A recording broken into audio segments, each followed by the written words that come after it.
Hi, everyone. My name is Tony, and welcome to our Remembrance Day service. Today, we are going to learn about the importance of Remembrance Day. We have several very special guests today, including veterans who have served in our military, and we ask that you be very respectful and listen to the presentation. At this time, we ask that you please stand for our opening prayer.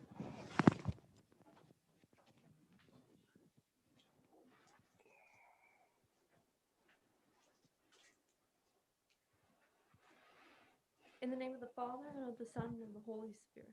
Dear God, on this Remembrance Day, bless the many men and women who selflessly served and fought, risking their lives for our peace and freedoms. We ask that you bless all the people serving in the military and keep watch over them and their families. Let us remember all the soldiers who died for our liberty and peace, and let us thank them for their bravery and sacrifices. Amen. In the name of the Father, Son, and Holy Spirit.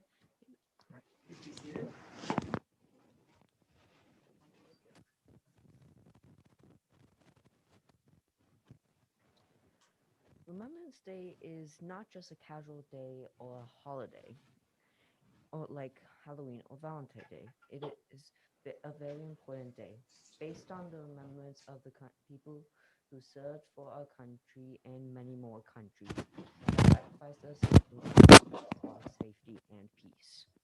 Today we remember them who died that day and the days that the wars were going on for.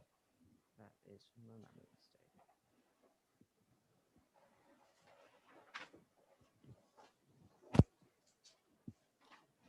We are happy to welcome Kathy Grant from Legacy Voices to speak to us about the role that Black and Indigenous soldiers had in the war.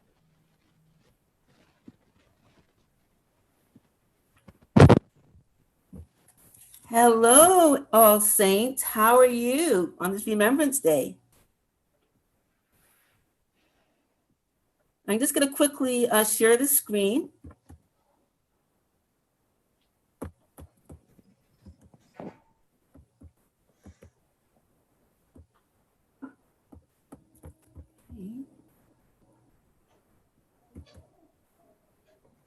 Okay.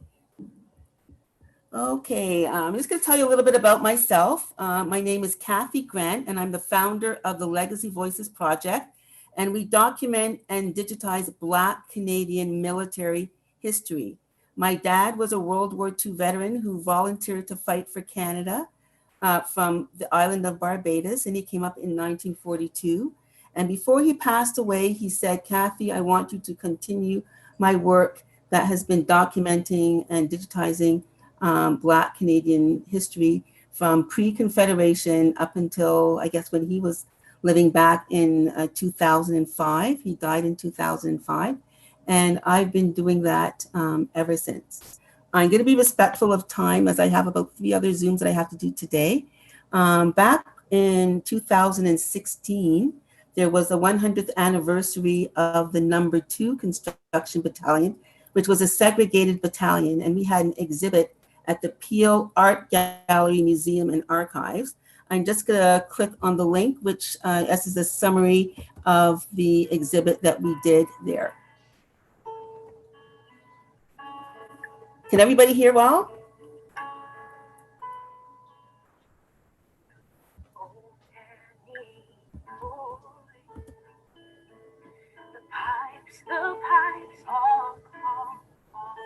This is Dr. Jean Augustine. She was one of the speakers that we had there, the first Black member of Parliament, female.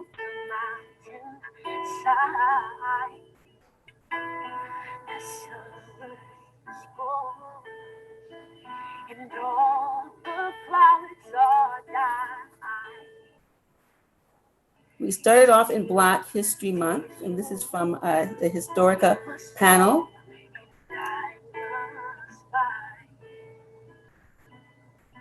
Would call me back when summer. This is my friend Sharmi Della. She normally comes out with us when we do exhibits. She came with us to Ottawa.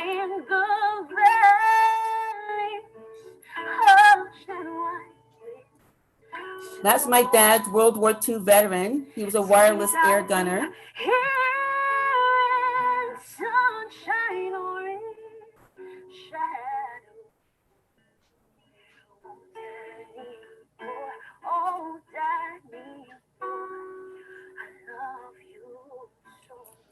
This is Reverend William White, who was a chaplain of the number 2 Construction Battalion, which was a segregated battalion in the First World War.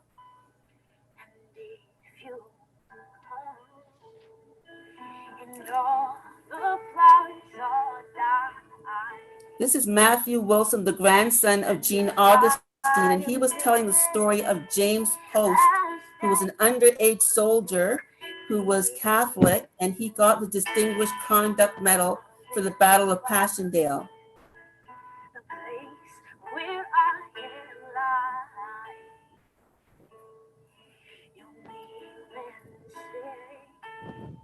This is the Canada Post stamp honoring the number 2 Construction Battalion. And I shall hear the sound you tread above.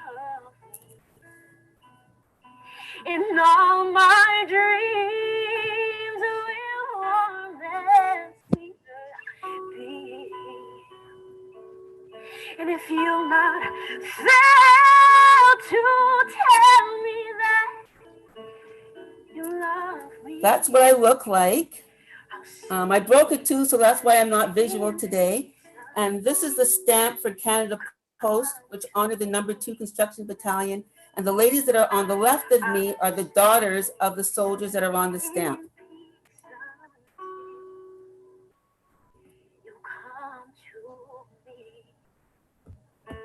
And that's what the stamp looks like.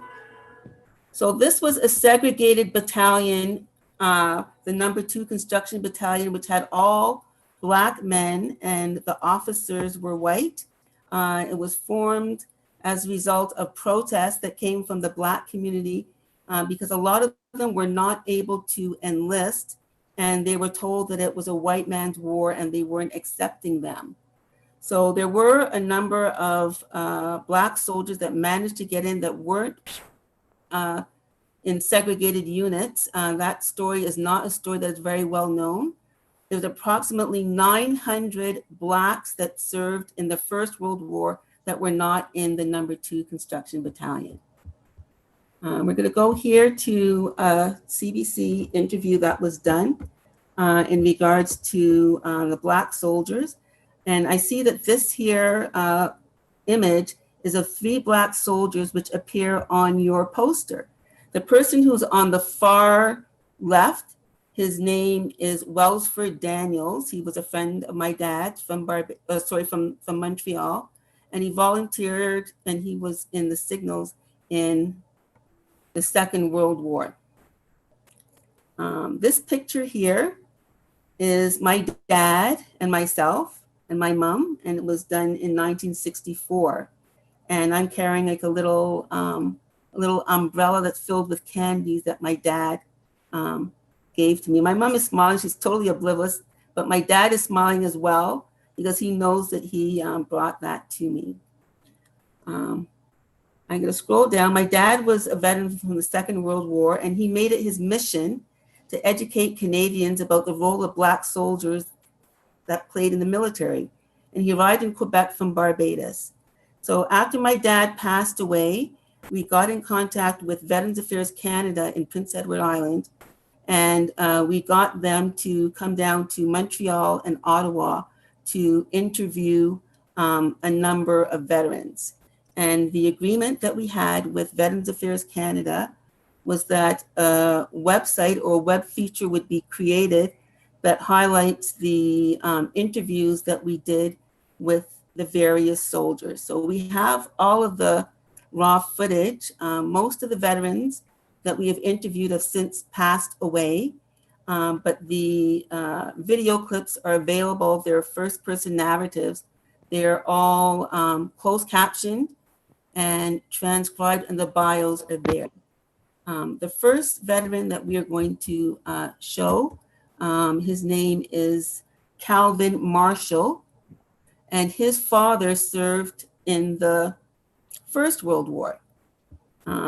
This video is a live grenade thrown his way, but if you scroll down, you can see a series of videos which Calvin tells his story.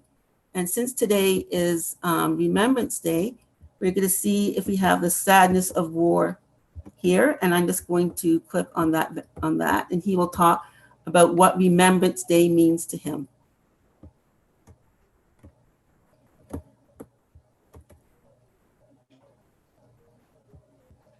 I enjoyed my stint in the army. I enjoyed it.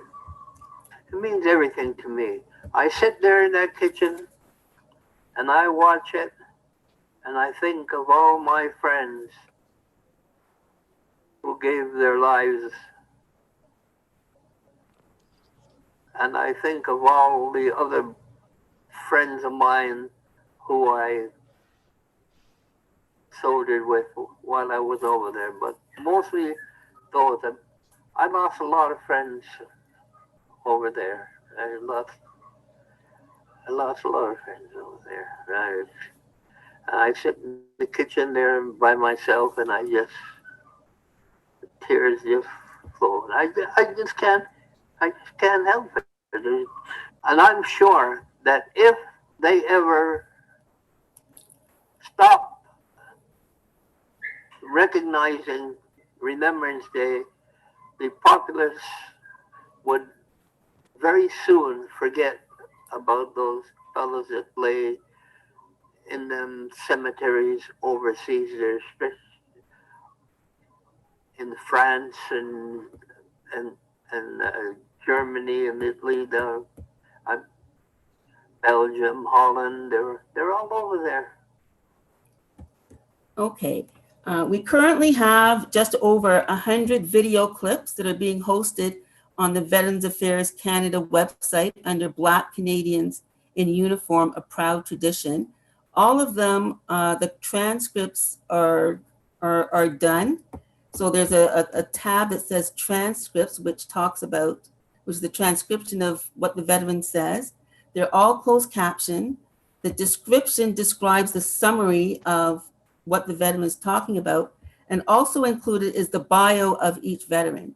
So we have here fighting patrol, primary duty, infantry support, a live grenade thrown his way, the fear of being taken prisoner. All of these have been transcribed and closed captioned.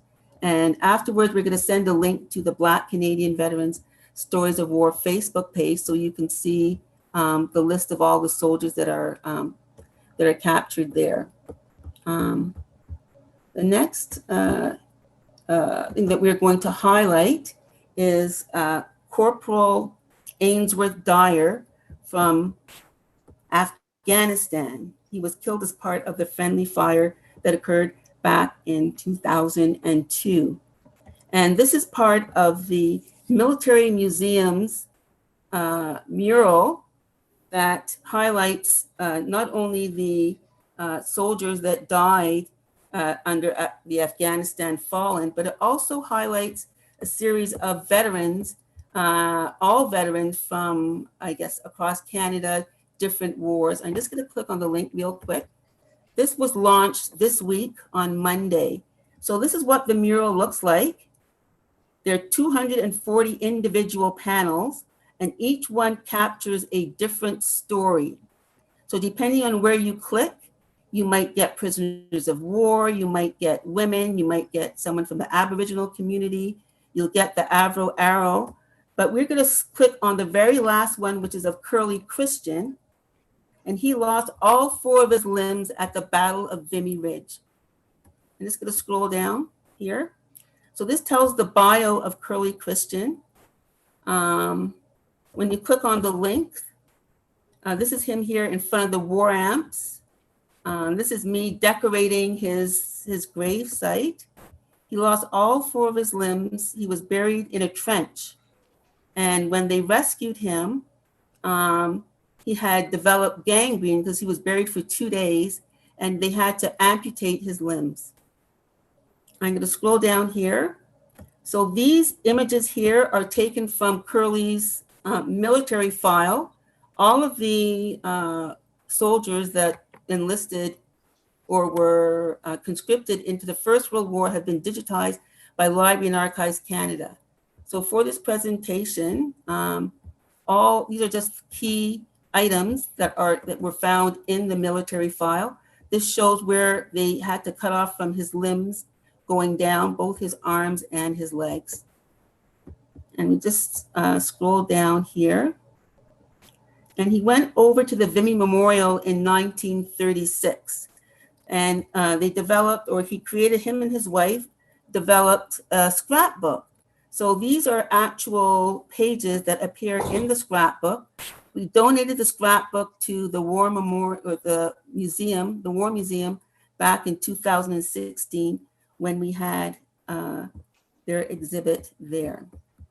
I'm now going to switch over to John Saba, who is going to share a new exhibit that just launched yesterday about the No. 2 Construction Battalion. We worked with the University of Guelph to put it together. So I'm going to stop sharing now. And I don't know if you can share the screen, John Saba? Yes, I can. I'm just about to do it now. Okay. So back in October, we decided to work with the University of Guelph and their students to talk about, it's the 100th anniversary of the disbandment of the No. 2 Construction Battalion. And they wanted to capture some of the soldiers that served, as well as one soldier, Jacob Courtney, that was not part of the No. 2 Construction Battalion. But when they were trying to get them in, let's see, can you make it a little bit bigger? John Saba, are you able to do that?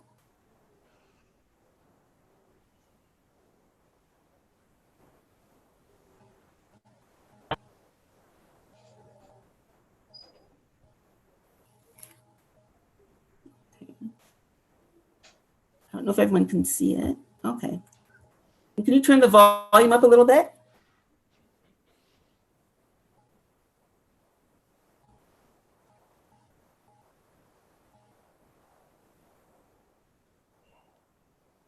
Okay, can everybody hear?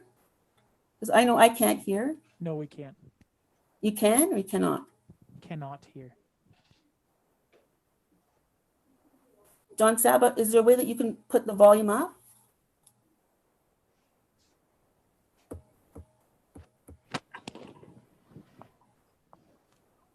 It's up. Okay. I think I have it on my screen.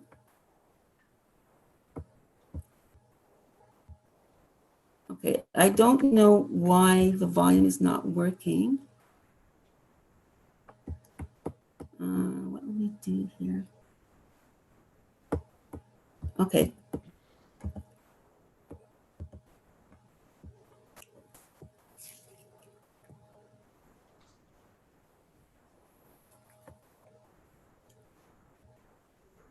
John Saba?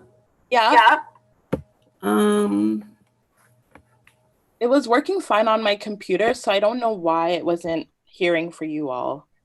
Okay, hold on. I might switch back to, okay, so what I'm going to suggest, we showed Ainsworth Dyer briefly.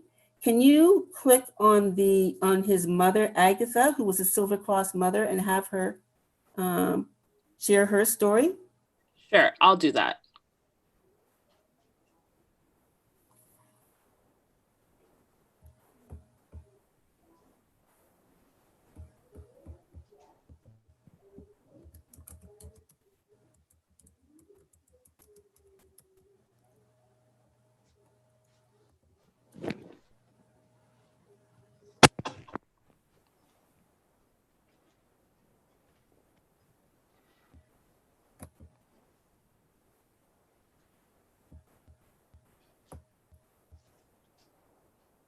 Thank you for your patience. When I spoke with this next person, 2004, National Silver Cross mother, and a wonderful mother indeed. Son Ainsworth Dyer is the person whom she'll be remembering, but I have a feeling after this conversation, you're going to remember her very well too, Agatha Dyer. Good morning, my dear. Good morning, and how are you today? Everybody keeps asking how I am. You're the one who just had surgery. You're the one who's remembering today. How are you? I know I'm not too bad, just hanging there, you know. It's a sad time for us all, you know, and Remembrance Day. Not not just me alone, but it's like for all the mothers that lost their children in war, and I know the pain because I go through the pain. It's not just me, but about all the mothers that lost their loved one, their children in the war. And today I want to say that I am a mother of properly for a Dyer, and it's 18 or 19 years now he's gone, and it's just like yesterday. It's just like yesterday. Every morning, you know, I have my breakfast and in my dining area, and there is I have a picture of Ainsworth over my dining table, and every morning I said, "Good morning, Ainsworth. I'm eating for me and you this morning because Ainsworth loved my food. He loved my food. He will call from Afghanistan. He will call from Edmonton, and he will ask, Mom, what are you cooking today? And I will say, I'm a Jamaican, so I said, I'm cooking rice and peas and stewed chicken. Say, oh my God, I'm getting hungry. I miss those words. I miss my son so much. Agatha. I grieve. Okay, I'm going to get you to stop for now, Donzetta. Okay, so when we go out and do our presentations to schools, we try to put the human aspect of war, and we include, like stories of family members. We do stories. Sometimes if they have like a pet, we will share that because we think it's important to share the stories of different elements and not just about the glory of war. I'm just going to get you to unshare the screen, and I'm just going to click on, let's see here.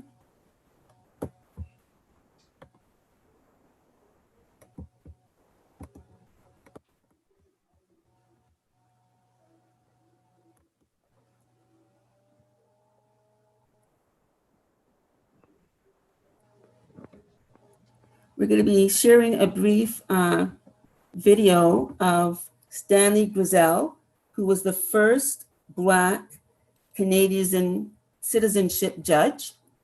And we partnered with Crestwood School to go and interview him back in 2013. He had so much to say, we had to get 2 sessions. And I'm going to scroll down here. So here are pictures which show his family. This is a picture here of him in Holland.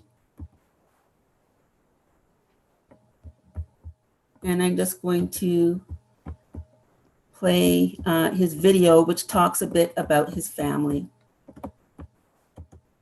He was 95 when we did this interview. You know, for a 95-year-old man, I'm in pretty good shape. That's because my father lived to be 102. And he and my mother were from Jamaica. And I'm lasting so well because I didn't drink liquor all through life. And when I was young, my parents would say, if you don't behave yourself, I'm going to lick your backside till you can't sit down. And that's all my dad had to say. And they raised 7 children. Not one of us got in trouble. Because they were tough disciplinarians, you know. Yeah, Dad didn't drink and didn't smoke. And he was Canada's only Black taxi driver. And a few days after he got on the taxi stand and lined up in front of the railway station, that's where all the taxis lined up because everybody traveled by train, you see. Airplanes weren't in then. And, I was born before airplanes came in. He's a bit of a comedian. Anyway, Daddy was sitting in his car at the railway station, the only non-white taxi driver. He fell asleep in his car. Somebody opened the door and cut him up with a razor knife.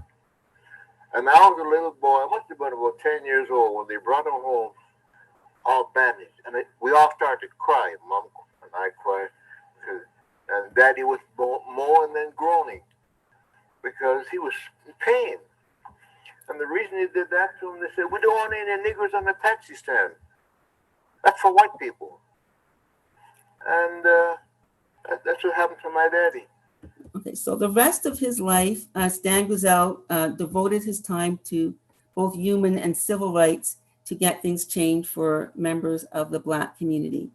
There's a series of individual videos that you can look at another time, but the Crestwood School has an oral history program where they have interviewed hundreds of veterans and members of Holocaust victims, where they engage the students to go and interview these soldiers. So I'm going to be sending the link to the Crestwood School after this presentation. John Saba is going to stay on for another 5 minutes, I guess, just to jot down any questions that might have popped up. Normally I do Zooms for about an hour, but I have 3 others to do today. So I just want to say thank you very much for having me, and I will circle back.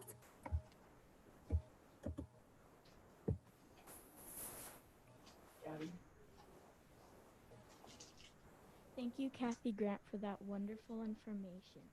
And now I'd like to introduce you all to our other special guest, Trustee D. Domenico.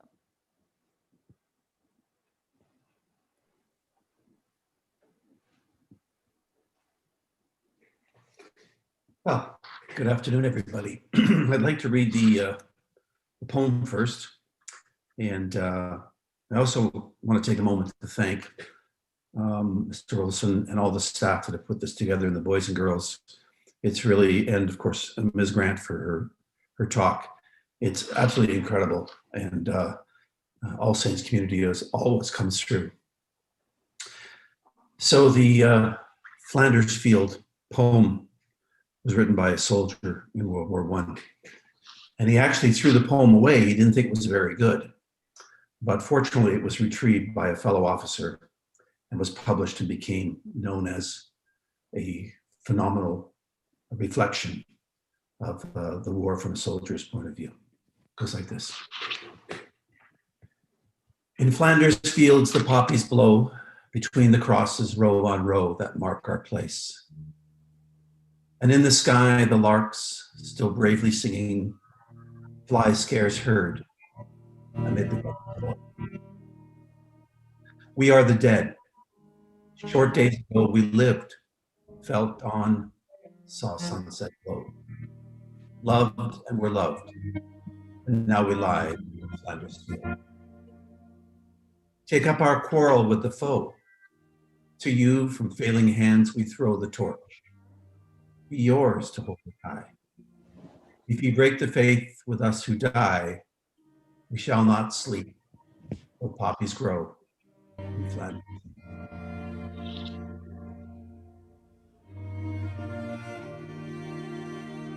Well, I've also been asked to share a brief reflection on my family in regards to serving. Both of my grandfathers served in World War I. On my mother's side, my grandfather was in the Royal Navy, and on my father's side, my grandfather was in the Royal Artillery. My father kept a tradition in our family. He was 15 years old when the war came to Malta, where he was born. And at 15, he was too young to serve in the military, but he was determined to serve. So along with the help of the local priest and his father, his birth certificate suddenly said that he was 16 and he was able to join up. He joined, he served in Malta, the Battle of Malta, in North Africa, the invasion of Sicily, and in Europe. And these are his medals. He served for over 20 years. He was a war hero, and he was a hero of mine. But it's not just men that served, of course. Women served too. My mother was 19 when the Battle of Britain began, and she volunteered to drive a fire truck in London during the bombing, what was called the Blitz. During that Blitz, over 30,000 people died in London. And yet every night she would drive the fire truck to try to put the fires out, because my grandfather was now a fire chief in central London. So we remember them. All of us have stories about family, parents, grandparents, aunts, uncles, those who served and some who made the ultimate sacrifice. Remembrance Day is very important because it reminds us of why we have the freedoms that we have in Canada. My father went to fight against fascism. This is why Canada, one of the reasons why Canada is a free country, why we have the freedom to express ourselves, freedom of religion, freedom to be who we want to be. That's how it happens, is when people sacrifice and work and go to fight for freedom. So every Remembrance Day, on the 11th hour of the 11th day of the 11th month, we just take a short moment to remember all those who have sacrificed for freedom. And I hope that memory stays with you through every day, because the brave veteran who sacrificed so much at such a young age, they're our heroes. They're the real heroes. Thank you, and God bless you all. Thank you, Trustee Mr. Domenico, for the lovely poem and speech. I'd like to now introduce Lieutenant Colonel Mr. Ted Opens. Well, thank you very much. I'll be very brief. And do we need to turn this down a bit? It's okay. It usually echoes in my own head. Thank you very much. I'll be brief because I see we have a lot of questions ahead of us. Markus, good to see you up there. Thank you for doing what you're doing, and thank your dad for all of his efforts and serving. It's quite a story and quite an accomplishment. And thank you all for being here, and thank you for organizing, because a lot of people say don't spend time with the kids, don't blame the kids if they don't learn something, and that's why we're here, is to help you. As Markus is up there talking about his family's history, I'll talk a little bit about mine. Paul will talk about his, and Paul and I have very different stories as well, even though we have served together, and at one time Paul was my boss. We also have very different service histories, and I joined very early out of Humberside Collegiate Track when I was 16 in 1978, and I joined the Canadian Forces Reserves in the infantry, and I served a total of 33 years. A great many of those years were actually full-time years as well, but in and out of the military, my path took me in different places. Of course, serving in Bosnia, which was the highlight of my career, but many other things that I did within the military. Now, this is a Catholic school. One of the things I was assigned to do in 2002 was be the operations officer of World Youth Days. And that's when Pope John Paul II came to Canada to share World Youth Days with youth around the world. And close to 1 million people came to Canada. And at that time, my boss was a priest. And I was as a serving soldier. So it takes you in very different areas. Soldiers are capable of doing a lot more than just training for war, although that is our primary reason. And one of the things you're doing here on Remembrance Day is, of course, understanding and remembering not just the sacrifices of the past as if it's a historical lesson, and it is. You also have to put it into the context of where you live today. You have a wonderful society. You have a wonderful country. You have a tremendous school. I mean, this school, kids around the world would absolutely kill to have an opportunity to learn in an environment like this, and how you're adapting and overcoming through a pandemic. It's just absolutely phenomenal. So you have to understand that somebody bought this for you, and they bought it for you with their lives in most cases. So this is what you're thankful for today, and just understanding how you're living today, how your parents are living, and the things that you have around you were paid for in blood by people that came before us and people that are serving today, that stand on the front lines to be able to guard our country, our democracy, because there are a lot of people in the world that would like to take that away from us. And we need to be vigilant within a diverse globe, within a diverse country, and all the things that we need to do there. But having served 33 years, I then got elected to Parliament. And in fact, some of my greatest accomplishments with the military was not when I was actually serving in uniform anymore, but it's when I was in Parliament as a member of Parliament on the Defense Committee, very active in defense. And some of the things that I had helped do there was just establish the first mission we had in Poland, as well as with Paul's help as well, in Ukraine, equipping the fledgling Ukrainian army in 2012 with its first 30,000 uniforms because of Russian aggression. So I'm going to leave it there because you have a lot of questions. And there's a lot. My background is Polish. It informs me my whole life. And today is, in fact, November 11th is Independence Day in Poland, and it commemorates the Polish-Russo War of 1920. Where the Poles were very lucky in stopping the Bolshevik invasion of Europe at that time. And my grandfather was brigade commander in that war. My father fought in the Second World War. My mother was taken prisoner by the Nazis from the age of 14 and did not have a good experience, obviously, in that time. And this is something that growing up caused me to want to serve and continue on with that family tradition, and to where it brings me today before you. Paul. Thank you. And now I'd like to introduce Lieutenant Colonel Paul Fredenburg. Well, thank you very much, and thank you so much for the very kind invitation that you extended to me to come here along with Ted. I'll try and be brief, but I joined the reserves as Ted did in 1974, I joined the Royal Canadian Engineers, and I was in the reserves for about 8 years, and then I transferred to the regular force because I found that being a soldier was actually my calling. It's what I wanted to do for the rest of my life. I didn't want to be working for the man on the civilian street, so I joined the Army full time. My only regret is I didn't do it sooner.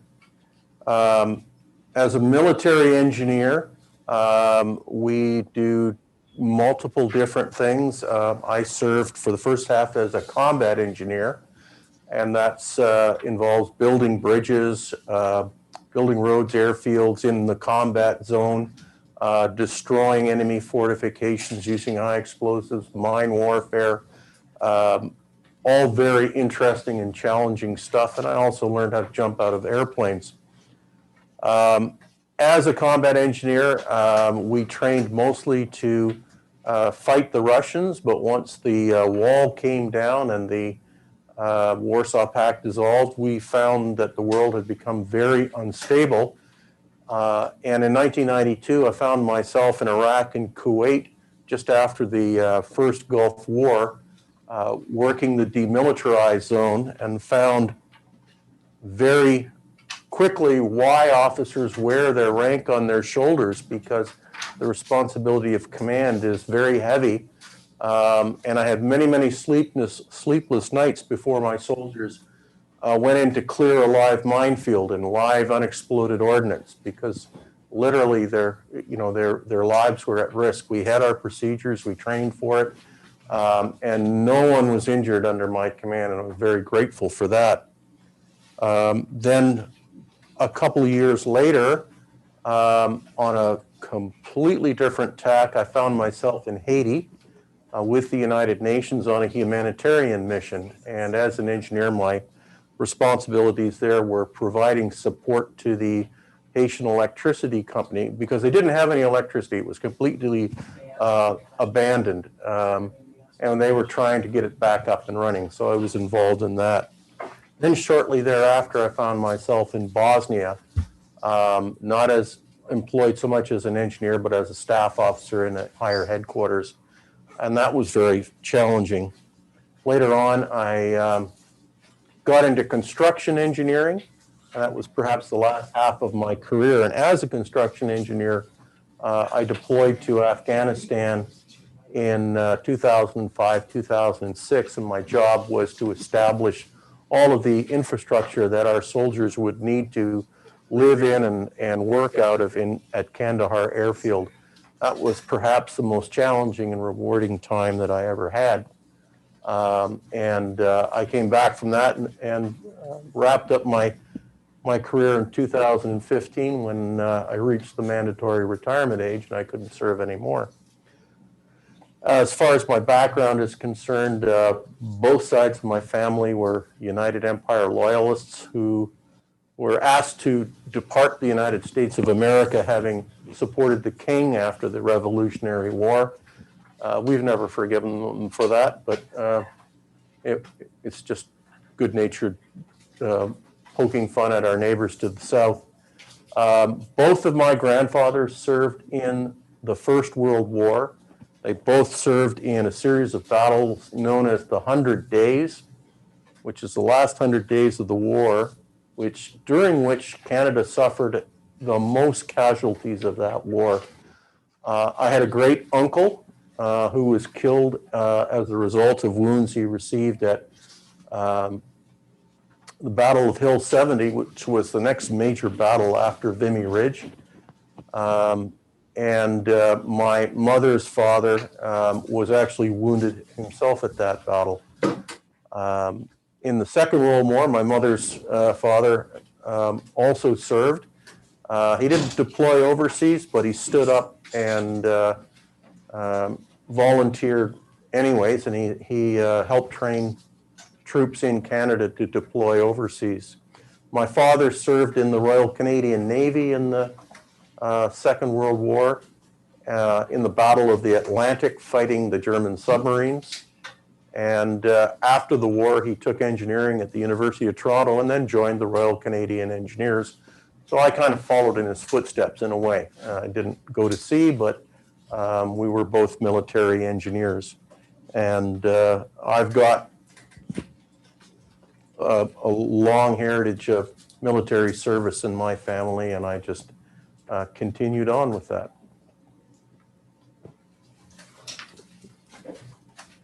Okay. There we go. Thank you. I know your family has deep ties to the military. Can you recall what it's like when your father began to serve and you were only a small child? In my case, my father served. My father's 100 years old right now, and he's still with us. And he began to serve in 1939. I was born in 1961, so I didn't experience any of his service. It was all told to me through stories, anecdotally, and through family and family members. But it's obviously had a very, very deep impact on me because one of the things, coming from a Polish heritage, we're big into history, ours and just history in general. So this was something that was pretty much drilled into my head from a very, very early age. And I knew one of the things my dad said, because he came out of very horrific times, Poland in 1939 was the first to fight. They were both, they were fought, both the Nazis and the Soviets at the same time. Soviets came in 3 weeks after the Nazis, and my dad out of that did get captured, as did my grandfather, who was a brigade commander in the First World War. My grandfather was killed in the tundra by the Soviets. He basically froze to death aboard a boxcar on his way to Siberia. And my dad survived the experience, as did my uncle Tadeusz, who I'm actually named after him. My full real name is Thaddeus. And so these experiences were something that were deeply felt in our family. And I remember as early as 4 and 5 years old, my father telling me, you must serve because you can never allow it to happen to Canada what has happened to Poland under communism. And that stuck, and probably because he kept repeating it over and over and over every year until I was eligible to actually sign up. So that's kind of my recollections from my dad, who up until recently was still able to tell me a lot of his war stories and always did. But he's now resting comfortably at Copernicus. Paul? Well, growing up, I was aware that my father, grandfathers had served in the Army and the Navy. It wasn't really until I joined the Army that my grandfather started talking about it. He had some very horrific experiences in the First World War. And when he first saw me in uniform, then he decided to open up and start telling stories, about in the advance to the Canal du Nord, shell bursting over his head and a piece of shrapnel coming down and taking all the buttons off of his blazer or his tunic. And had he been stepping, one step forward, it would have killed him. So these are things that, kind of stick with you for your entire life. He was deaf in one ear because of artillery. But he fought all the way from Arras through to Mons, and Mons was the position of the furthest advance of Canadian troops during that war. He was actually in the square of Mons when the armistice ended the war. So he's quite proud of that. My father served in the Navy. He's constantly telling me stories about his service on HMCS Orkney. He served as a radio artificer, which is somebody who fixes radios. But when they went into combat, he still had to man a gun. So they had multiple duties.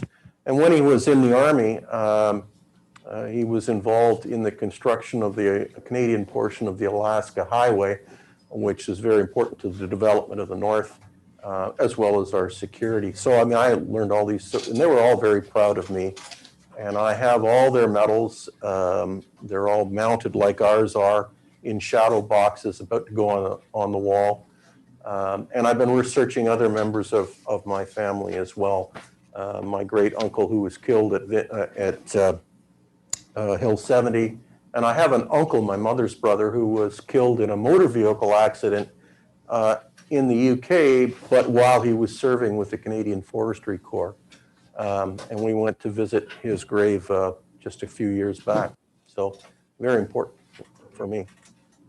Thank you.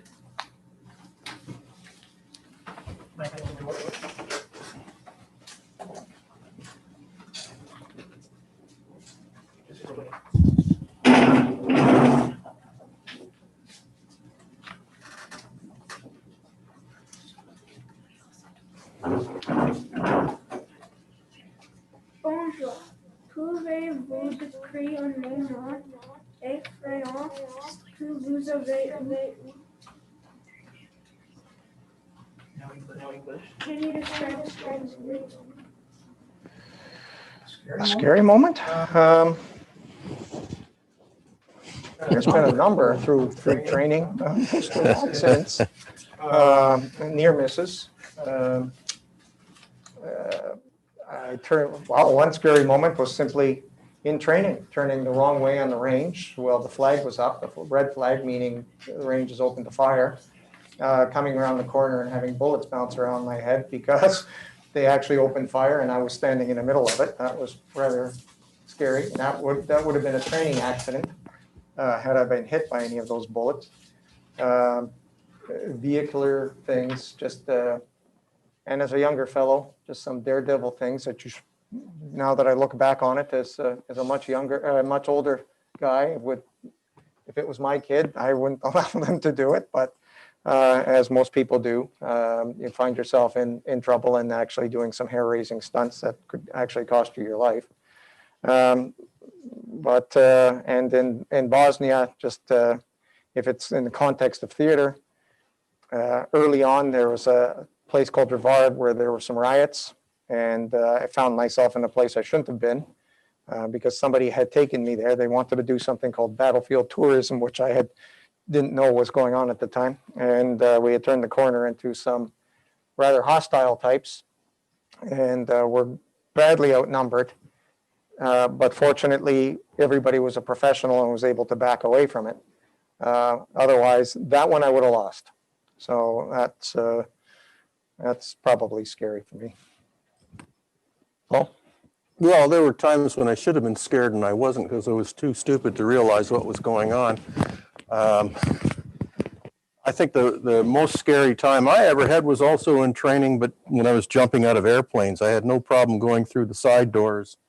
But the one time we did our very first ramp jump where the big ramp of the C-130 opens up and all you see is sky, for some reason it scared the daylights out of me. I soon got over that and got down to being able to do that. If anybody tells you that they're not afraid when you jump out of an airplane, they're not being truthful. Everybody's afraid. It's just how you overcome it. That's what courage is supposed to be, is not being unafraid. It's being afraid, but being able to overcome it. And there's a lot more courageous men and women out there than I am. When I was in Afghanistan, we came under a rocket attack, and the rocket hit not too far in front of me. Everybody else hits the ground, and I'm still standing there like an idiot. My sergeant major basically said, "Get on the ground, sir." And I said, "Well, there's no point now. It's already hit." And they only ever fire one salvo, so it was kind of a comical thing. Sometimes you need a little bit of comic relief. But there were times doing a lot of things, mostly in training. When you do it for the first time, you don't know what to expect. And when you've been conditioned, you don't have that fear anymore. So that when you do it in actual operations, it's not quite so bad. But I never actually had to go into combat, so I will never ever try to understand that and refer all that to people that have actually done it. I've never fired a shot in anger, never had to return fire. So all those years of carrying a loaded weapon, never fired a shot. So there.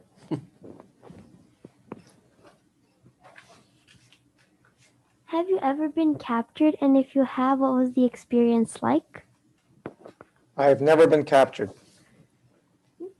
Well, I'm married. Does that count? No, never been in a situation even remotely close to being captured or a prisoner of war. So wouldn't know what it's like.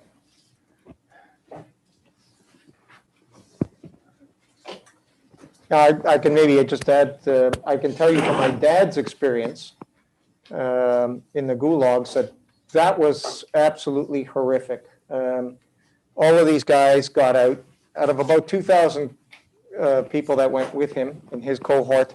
About him and 13 others survived. They were all about 80 pounds at the end of it. They were lucky to get out, and that was only because of an agreement between Stalin, Roosevelt, and Churchill. But an experience that was absolutely life-forming for my dad, and one that he recounted many times. So being a prisoner by anybody, and I should add, I'm glad you actually mentioned that, because these medals are not mine or belong to a family member, but they belong to a fellow named Bill Foley. And Bill Foley passed away about 20 years ago. He was a very nice man, lived near me, dear friends with family members of mine. Bill was in the British Army, but was captured by the Japanese during the Second World War, and spent about 4 years in the Japanese prisoner of war camp, which was totally horrific. The tortures and the daily horrors of this camp really impacted Bill. I'm just trying to pick my words here because he was very graphic about what happened to him. but this is something that lived with him lifelong. And it scars people. And when I said my mom was captured by the Germans, swept, literally, she was 14, swept off the streets of her village in Poland, now in a place in Belarus, and was put into forced labor for 4 years. And the things that you can imagine that would happen to a young woman happened. And this is something, my mom passed away 3 years ago, but she never got away from that trauma. That trauma stayed with her entire life and caused her a tremendous amount of grief and problems and things that she could never reconcile herself to. So this is some of the dangers of being captured, depending by who. And those are the things that you have to, they have impacts on people. If they survive, there's all kinds of impacts. And war can be a very bad thing to women and children and the vulnerable. And that's something that you have to keep in mind. I'll leave it there.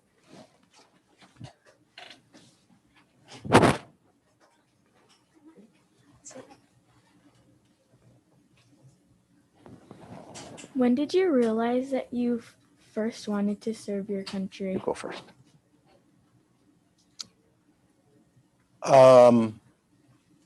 Actually, in high school, in my case, I had some issues with my eyesight earlier in my life, and I had a desire to go to the Royal Military College, but there was no way I was going to pass the medical, so I had to get them fixed. And I started going to Ryerson instead, but then joined the local engineer regiment here in Toronto. So I think it was sort of midway through high school that I knew I wanted to do it. I didn't really understand it was my calling in life. And my calling, I mean, that's what you want to do for the rest of your life, like a teacher, a doctor, what have you, until I was about, I think, 25. And then I realized it was time to make it a full-time career. As I said, in my case, my dad had always indoctrinated me from a very young age to want to join. So I think I always knew I was going to do it at some point. But then some recruiters came to my high school. And at the time, you could bring weapons with you. You can't do that anymore. And as soon as I saw the general purpose machine gun, I was in love, as I was with the anti-tank gun. And I later became one of my trades was machine gunner.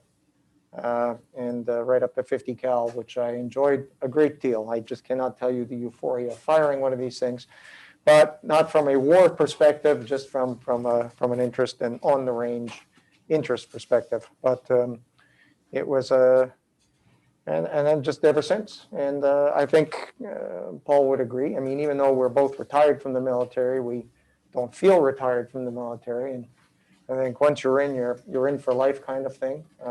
And we do maintain these contacts with our fellows and with our regimental associations. And just by being able to come out here and do things like this keeps us involved. So we're happy to do it. What was your first deployment and what was the experience like? No, you go ahead. You got more deployments than I do. Yeah. What's your first deployment and what was that experience like? And I'm surprised I heard that. Okay, so I after the first Gulf War, which happened in 1991, I remember watching it live on TV. We saw the Iraqi tanks pulling into Kuwait City, and I'm going, oh, I wonder if they're going to call us. And it was on again, off again, on again, off again, whether we were actually going to go to the Middle East in a war fighting situation. But it was over very quickly. And then it became a United Nations mission for us. And all of the engineer regiments in the Army were lined up to go and work in the demilitarized zone. So I, about a year after the armistice was signed, in Safwan in Kuwait, I found myself actually looking at that exact spot where the tanks had rolled in to Kuwait City and looking at the destruction that was still there even 1 year later. The entire country was littered with destroyed Iraqi war equipment because they really were no match for the British, Americans, and other allies that went in there. So everywhere you looked, there was destroyed and abandoned equipment. And one thing you learned to do right away is you walked on hard surface, pavement, concrete.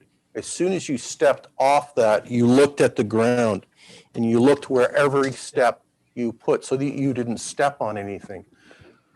There were unexploded ordnance everywhere, literally everywhere. And we spent most of our time clearing this stuff. And minefields, there were major minefields that ran right through the country. We had to cut a number of breaches through them. It was very stressful for me. My soldiers loved it because they trained to do this, all their careers. Now they were doing it for real.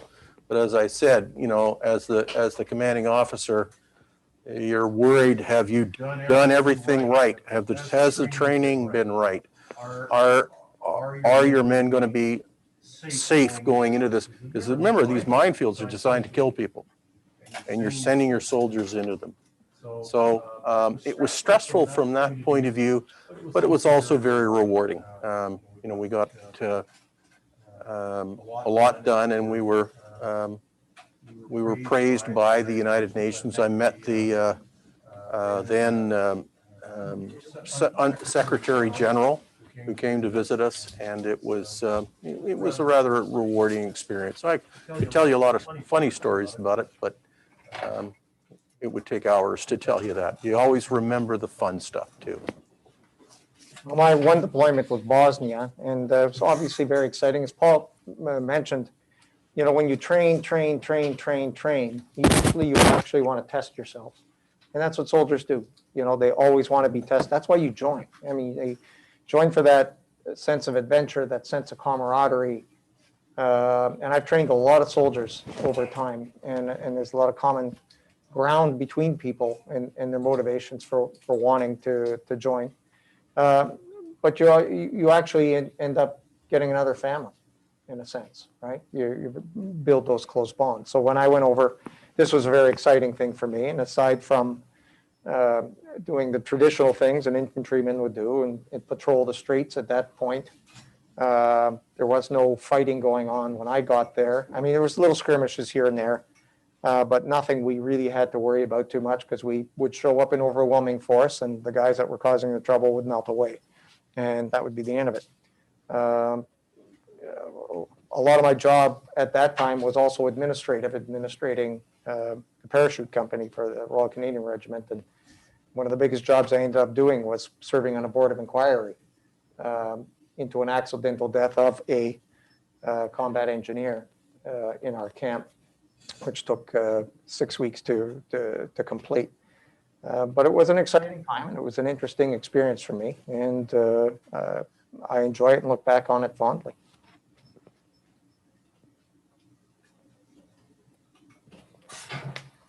Yes. Okay. So, can you explain Canada's role in peacekeeping? Well, yeah. There are a number of different types of peacekeeping missions, and the traditional one is an interposition force where you have two former warring factions who actually want peace, and they go to an agency like the United Nations, or there are other peacekeeping agencies out there, and they ask for an interposition force to go between the two warring factions. And that interposition force is there to keep the two warring factions apart, to prevent any misunderstandings from developing into a of another conflict and set conditions so that the politicians and diplomats can find a lasting solution. Then there's the peace enforcement type of mission, which is what we did in Bosnia. In Bosnia, we were there to keep the peace, not set conditions for success. The peace agreement had already been decided, and the NATO forces that went in there were there to prevent the two sides from fighting again. And if any of them stepped outside of their box, we had the authority to actually use lethal force to stop them from fighting. Huh. You don't have that under the other type of mission. And then there's humanitarian missions like Haiti, where you're going there with a specific objective to help the local population to get better circumstances. And Canada's role has traditionally been the very first kind. And that goes back to the first United Nations interposition force, which was United Nations Emergency Force in the Sinai in 1956. And we were there for about almost 10 years. Some people will argue that it really wasn't a success because it didn't really resolve the underlying conflict that started the Suez Crisis in 1956. There have been a number of successful missions. Eritrea and Ethiopia is a classic. They did exactly what they were supposed to do.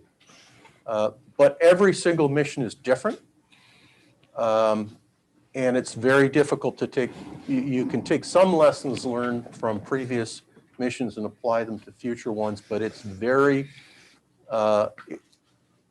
very complex situation. And what has made peacekeeping complex at the present time is that the warring factions are not necessarily nation states. They are factions within a state. And sometimes there's a lot more than two. And while you might get agreement with two, you may not be able to get an agreement with five. So how do you set conditions for peace when somebody doesn't want it and they don't agree with why you're there? So it gets very complicated. And generally, we get involved in peacekeeping missions if it's in accordance with our national interest. And that's something that people often forget, that why are we there? It's within our national interest. And that's why Pearson created the UN Emergency Force, because the war that had been perpetrated by France, Britain, and Israel threatened the stability of the North Atlantic Alliance and the British Commonwealth. And he wanted to find a way that would resolve that conflict and bring stability back to those organizations which were key to our own prosperity and defense. So very complex question, very complex answer. Yeah. Okay, thank you.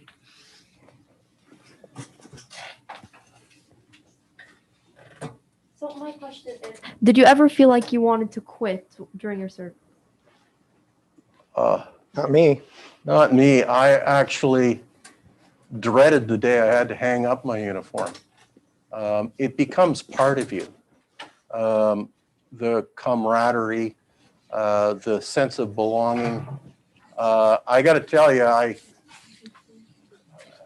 after I turned 60 and they said your services are no longer required, I was in the dumps for about 3 months.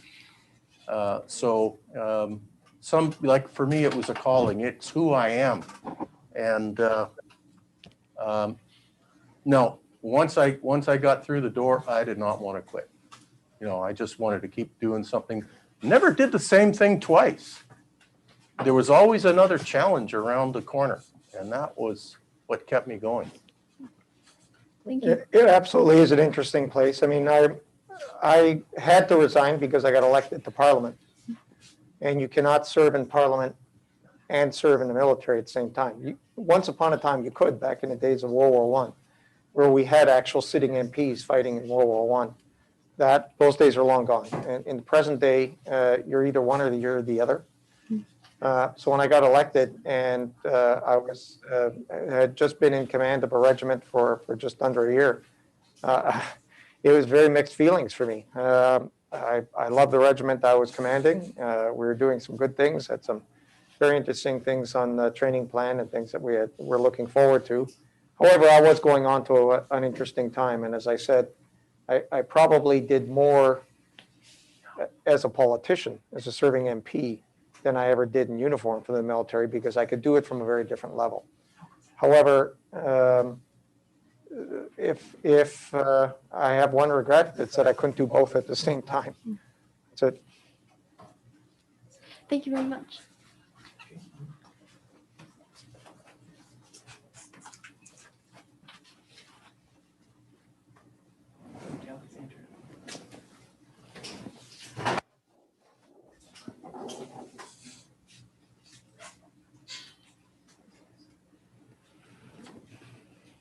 Is there anything that you regret or wish you did differently? Well, I wish I joined the Army, the regular Army, sooner. But, you know, you always, you know, as you go through life, I guess you make mistakes. Nobody's perfect. Yeah, I would have done something different. I would have done that different. I would have done, but you know, in hindsight, it's always 20/20. When you don't know what you're doing, or you don't know what's going to come, it's how you respond, and you don't always respond 100%. But you learn from your mistakes, and you move on. Yeah, I suppose in my case, to advance a little bit better, I probably should have been a little bit more diligent in my French training early in my career, but I had so much other stuff to do. So it kind of fell by the wayside, and I caught up halfway through. But you know, we are a bilingual country, and it's, if anybody wants to really advance in this country, make sure you get your language, French language down pat. Doesn't matter whether you're in the military or else. You got, if you're bilingual, you open so many doors. But I would concur with Paul, because I joined as early as I could, quite frankly, but I was able to blend the reserves with civilian time and with political time, I think, effectively in a lot of cases. But the military in all this time has been the baseline of my life, which takes, you know, which basically gives you that foundation that you take everything else from, and that you work and serve from.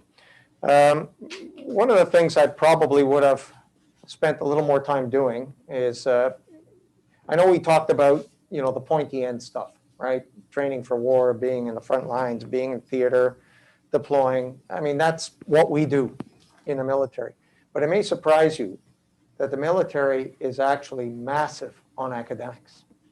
I mean, besides having Royal Military College, we encourage degree programs. We encourage master's level programs. We highly encourage PhD level programs. There are a lot of PhDs and a lot of former serving members who have gone on to be professors in not just RMC or Queen's University or somewhere, but here at Canadian Forces College, where Paul was the engineer. I was a curriculum developer there for a time. It's a really, we focus on education because you need to be rounded in your service. You're not a blunt instrument, especially not in this country. You know, we don't have a massive military, so we need a real smart military. And we need people who are well educated, well rounded. I agree with Paul. Should have spent a little more time in French, although I did take French almost every day in Parliament. I lost almost all of it through disuse, right? So the lesson for you guys is, and Paul's absolutely right, this is a bilingual country, and you should be focused on getting at least a master's degree, and definitely being multilingual, not just bilingual. French for sure, because we are a bilingual country, but there's a lot of diversity in the room here. I mean, I speak Polish, some speak Croatian, some speak Ukrainian, right? Capitalize on your diversity and capitalize on other languages. That's it.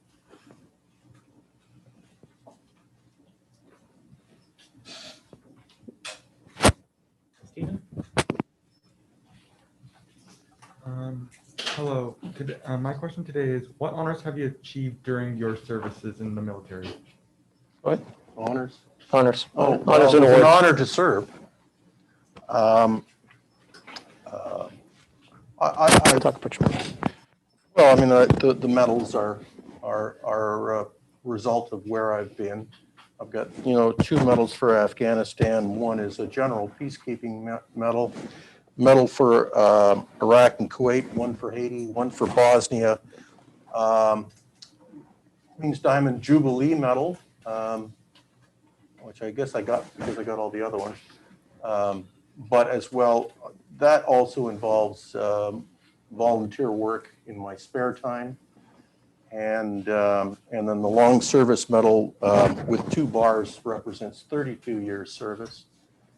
I also got a commendation from the Vice Chief of the Defense Staff for my work in Afghanistan, and another one from the Commander of the Army for work I did on infrastructure after I got back.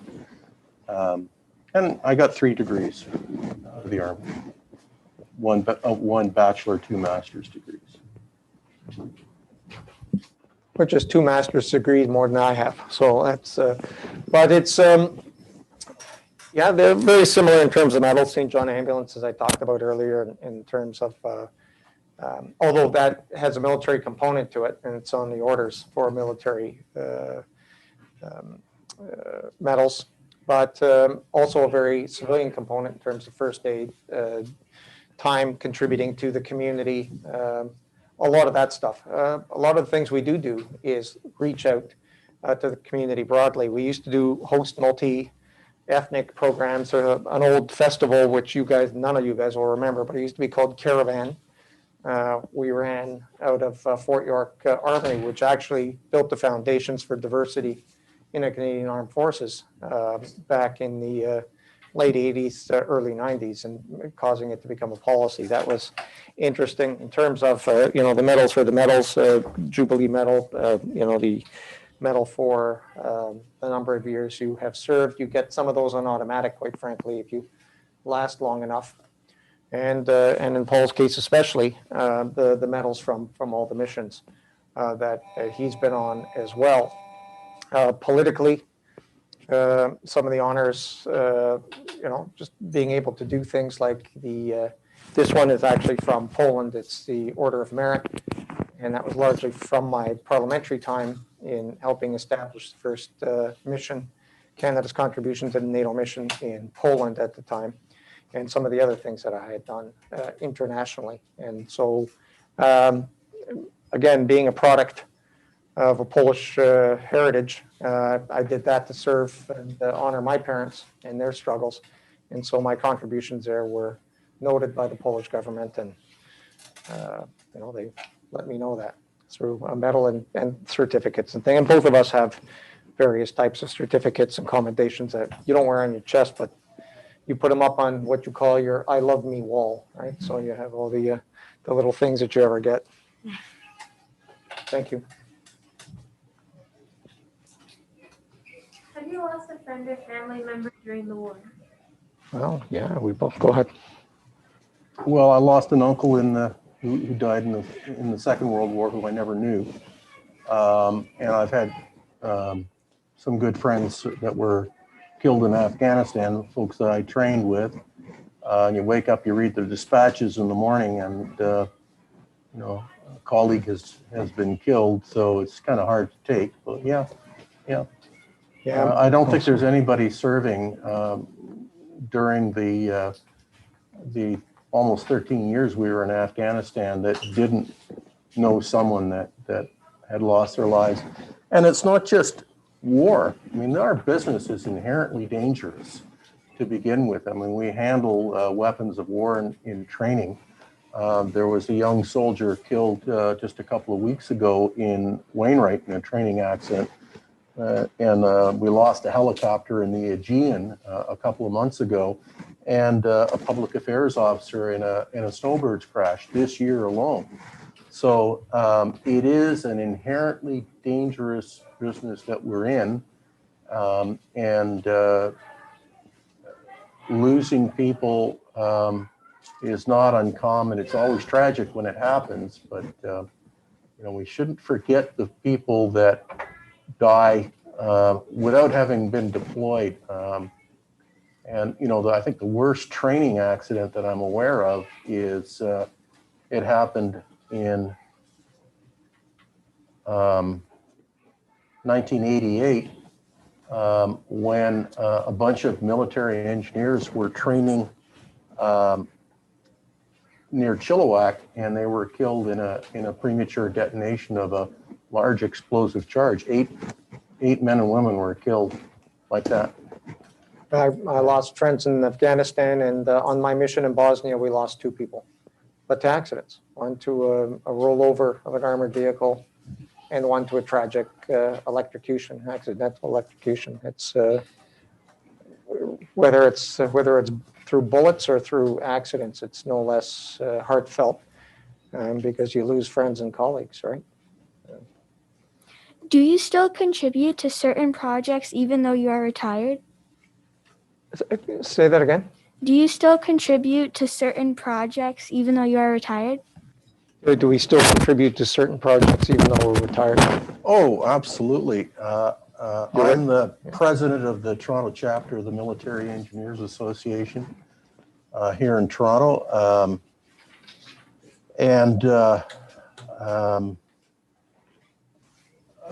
That's all about keeping the military engineer family alive and well.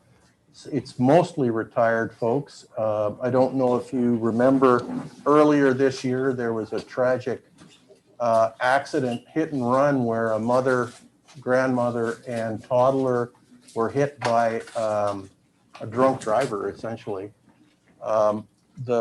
The father wasn't there, but he was a member of one of my regiment, of my old regiment, and we help them out financially. That's one of the things we do. And every regimental association does that sort of thing. And I have been asked by my own branch corps to write volume 5 of our corps history, which is our time in Afghanistan. So that is my 5-year project coming up. And similarly, we with regimental associations, just things that we've done together always have a kind of a military slant to it. And by the way, if you need somebody to help you research and do your essays, this is your man. He just loves to research and write. So yeah, we remain involved where we can, as now civilian members, retired members.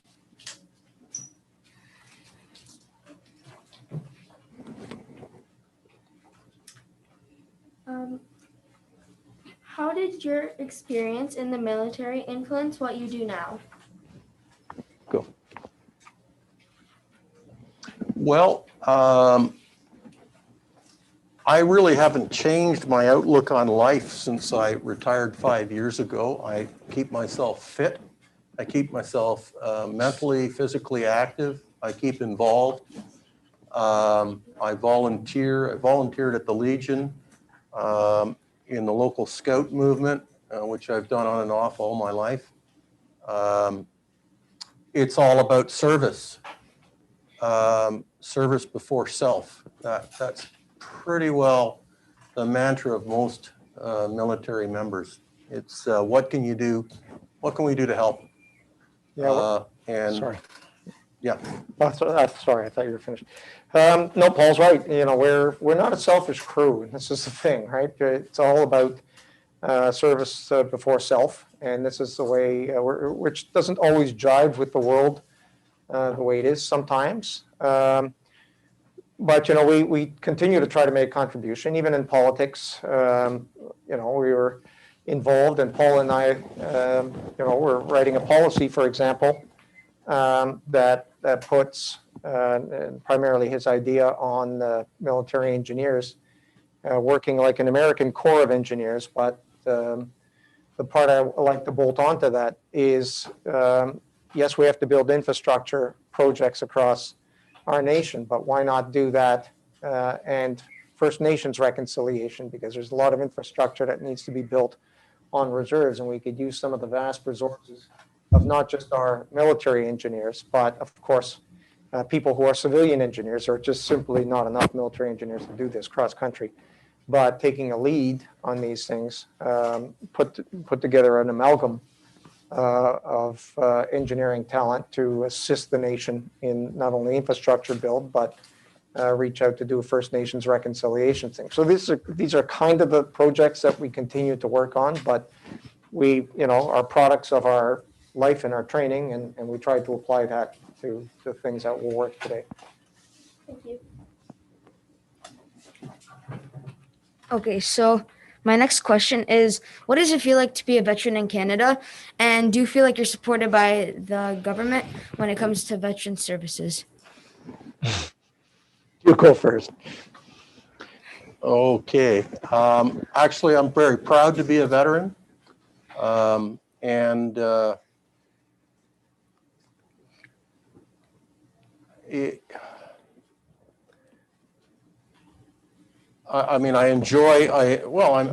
proud and sometimes embarrassed by the amount of support we get from Canadians. The vast majority of Canadians support us as veterans.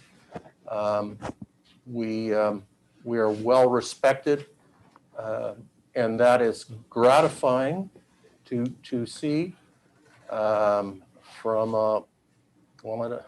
I really don't want to get too political, but promises made over the last 5 years haven't manifested themselves in reality. I think that's all I'm going to say. They've spent a lot of money, but I don't know what they've spent the money on because we're not getting the services that we have been promised. In fact, we've been told we're asking for too much. I'll leave it at that. Yeah, because both of us have lots of broken parts from the years, right? Yeah. I mean, I try very hard to stay in very good physical shape. I work out every day because it lessens the actual pain in my knees and my ankles, right? Yeah. Thanks to the infantry, I got a little bit of osteoarthritis in both.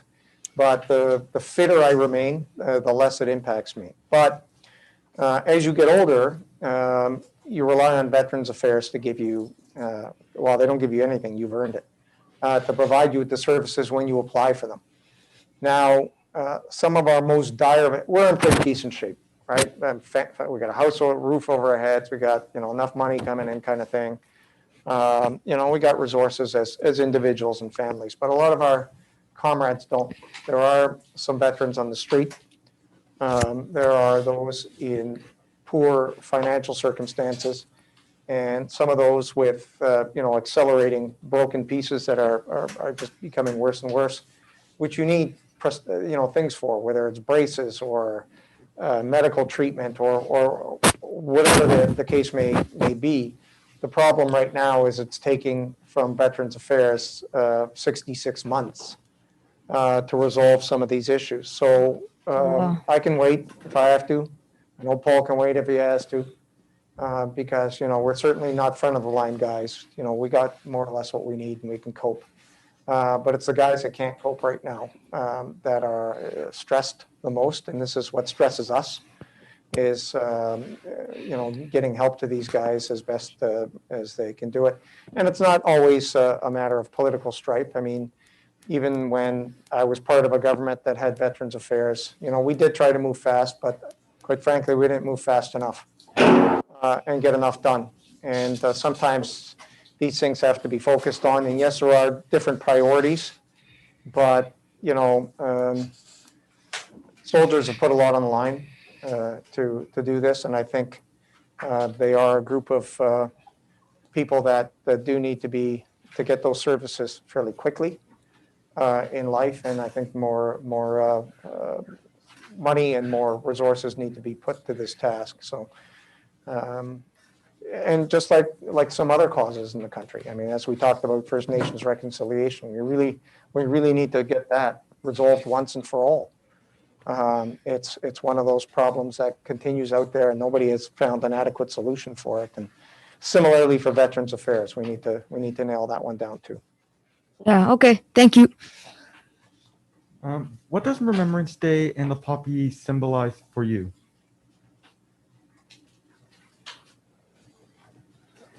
Well, Remembrance Day and the poppy are all about what it says in John McCrae's poem. It's passing the torch on to the younger generation, to all of you, to remember the sacrifices that men and women have made. 110,000 Canadians have been killed in wars and peacekeeping. And I want to make a point here that the last people that actually want to go and fight in the war are soldiers. Because soldiers know there is no glory in war, there's only sacrifice. So one of the earlier speakers mentioned Remembrance Day is all about glory. No, it's not. There is no glory in war. Remembrance Day is about remembering the sacrifice that soldiers from the first war that Canada was involved in 1899, it's 111 years ago, right up to Afghanistan, and those who were killed in peacetime, is to remember that sacrifice. Why? Because they helped ensure that you have what you have now. I've been to some real nasty places around the world, some not that far away. Haiti is not far from here. Haiti is closer to us than Vancouver is. And when you go down there and you see a school, it is a school in name only because it's made out of 2x4s and 4x8 sheets of plywood. And it's probably smaller than the room we're sitting in now. They are very grateful for that they have a school. And you should be ecstatic that you're learning in a facility like this. This is a lot of people around the world don't have it. It's the sacrifice that was made by those that allowed our economy to grow, that allowed us to prosper. Because had we not prevailed in the Second World War, had we not, and it came pretty close. There were a couple of battles that had the Allies lost, they would have lost the war and the world would have turned out to be a much nastier place. And I'm thinking in the Second World War, the Battle of Britain, Normandy, the Battle of Normandy was no guarantee.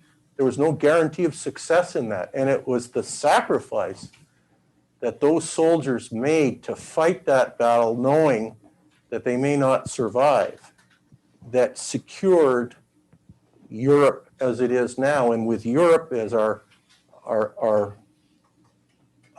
ally in the North Atlantic, it prevented other nastier things from happening after that. So it's all about recognition of the sacrifice and understanding that that sacrifice leads to our prosperity, our peace and security today. The only thing I'd add to that is wear that poppy every Remembrance Day, because that's how you can help remember and understand that, as everything Paul just said, somebody paid for that ultimately. And this beautiful school and all the blessings that you have right now, the ability to live well, to have a good families, roof over your home, be able to express your faith. Somebody paid for that with sacrifice. So that's it. Thank you.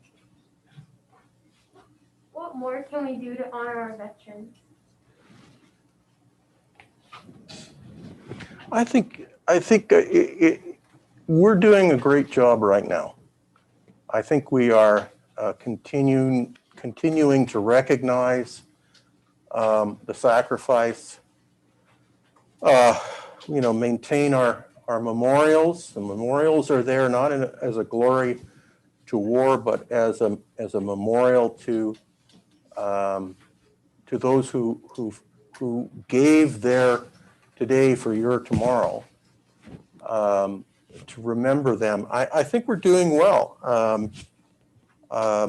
I think there's a few people in this country who perhaps aren't as well educated as they think they are. It's not appropriate to deface a war memorial.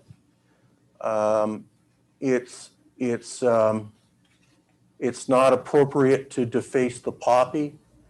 You're entitled to your opinion, but on Remembrance Day, for those people that are disrespectful, I simply ask that they keep their opinions to themselves. Yeah, we have freedom of speech, and okay, remember how you got that freedom of speech. You got that freedom of speech because somebody sacrificed their life for you to have it. I think you need to just remember that and keep the faith through your lives and pass it on to your children and grandchildren. And personally, I'm grateful that you're here doing this, that you have taken, Ms. Stevens, so much time to prepare for this. Up until 11 o'clock last night, you were working on it, right? Well, I'm grateful for that effort. I really am, truly. And this is an ability for us to, in a sense, through John McCrae's, you may not serve, you may never serve, doesn't matter. Just be good Canadians. Be loyal Canadians. Yeah, go ahead. If I can just add something, when the dust settles from this pandemic and you're allowed to travel again, go to Vimy Ridge. Oh, yeah.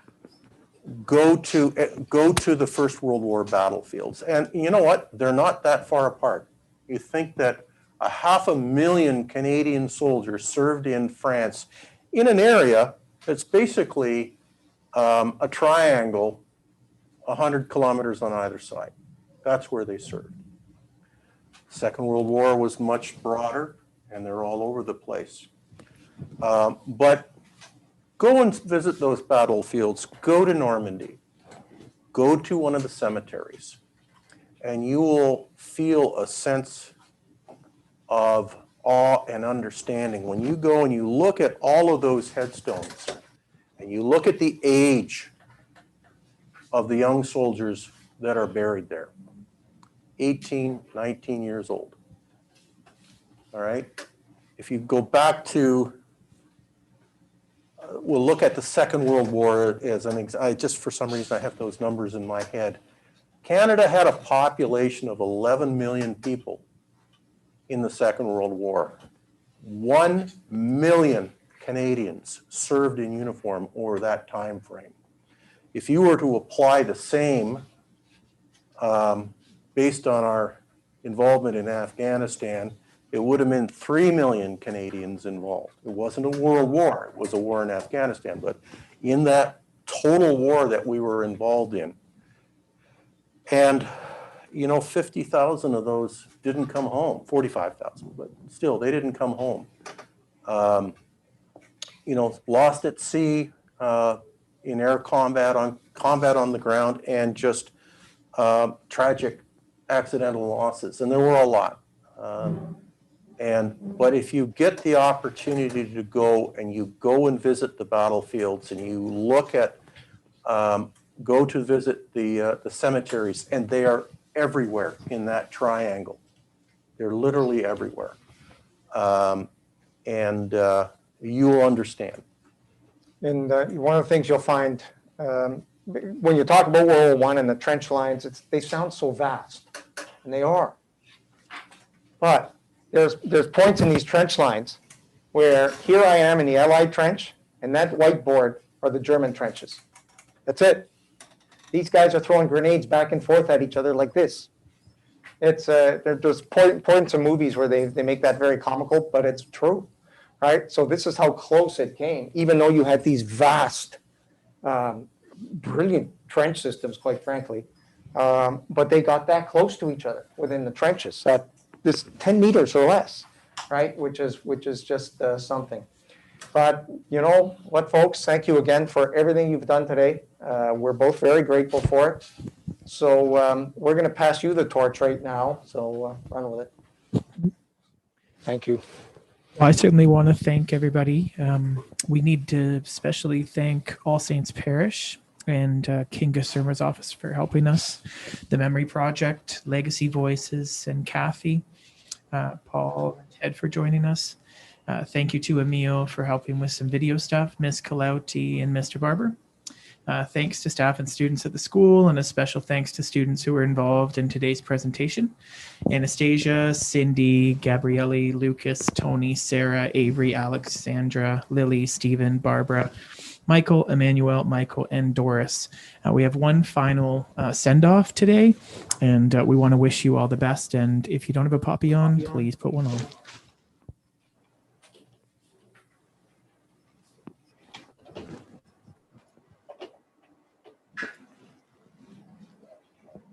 Last post.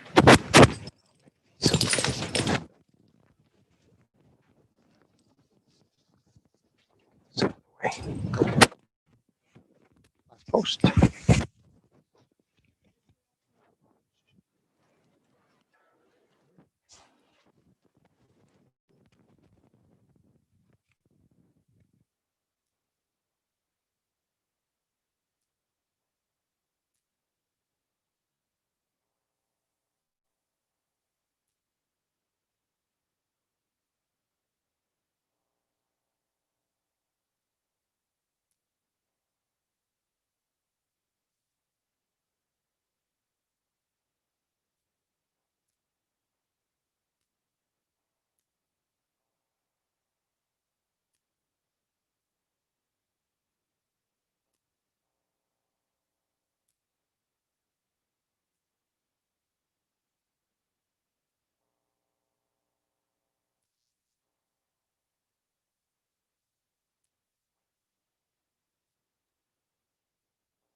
For all these things